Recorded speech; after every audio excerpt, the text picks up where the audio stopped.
BJP ಕಾರ್ಯಕರ್ತ ಪ್ರವೀಣ್ ನೆಟ್ಟಾರು ಕೊಲೆ ಪ್ರಕರಣದ ಆರೋಪಿ ಶಫಿ ಬೆಳ್ಳಾರೆಗೆ ಯುವಕನೊಬ್ಬ ಮುತ್ತಿಟ್ಟಿದ್ದಾನೆ.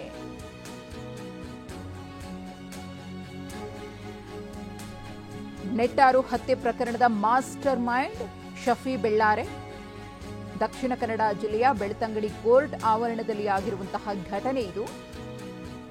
ಕೋರ್ಟ್ಗೆ ಆರೋಪಿಯನ್ನ ಹಾಜರುಪಡಿಸಲು ಕರೆತಂದಿದ್ರು ಪೊಲೀಸರು.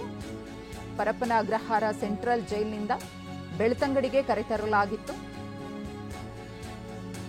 2017ರಲ್ಲಿ ಆರ್ಎಸ್ಎಸ್ ಕಲ್ಲಡ್ಕ ಪ್ರಭಾಕರ್ ಭಟ್ ವಿರುದ್ಧ ಭಾಷಣ ಕೇಸ್ ಪ್ರಕರಣ ಸಂಬಂಧ ಶಫಿ ಬೆಳ್ಳಾರೆ ವಶಕ್ಕೆ ಪಡೆದಿದ್ರು ಪೊಲೀಸರು. ಈತನನ್ನ ನೋಡೋದಕ್ಕೆ ಆತನ ಸಹಚರರು ಬಂದಿದ್ರು, ಗಮನಿಸ್ತಾ ಇದ್ದೀರಿ. ಇದೇ ಸಂದರ್ಭದಲ್ಲಿ ಅಲ್ಲಿದ್ದಂತಹ ವ್ಯಕ್ತಿಯೊಬ್ಬ ಶಫಿ ಬೆಳ್ಳಾರೆಗೆ ಕೋರ್ಟ್ ಆವರಣದಲ್ಲೇ ಮುತ್ತಿಟ್ಟಿದ್ದಾನೆ, ಗಮನಿಸ್ತಾ ಇರಬಹುದು. ಕೊಲೆಯಾದ ಪ್ರವೀಣ್ ನೆಟ್ಟಾರು 2022ರಲ್ಲಿ ಪ್ರವೀಣ್ ನೆಟ್ಟಾರು ಕೊಲೆಯಾಗಿತ್ತು. ಇದೇ ಪ್ರಕರಣದ ಮಾಸ್ಟರ್ ಮೈಂಡ್ ಶಫಿ ಬೆಳ್ಳಾರೆ.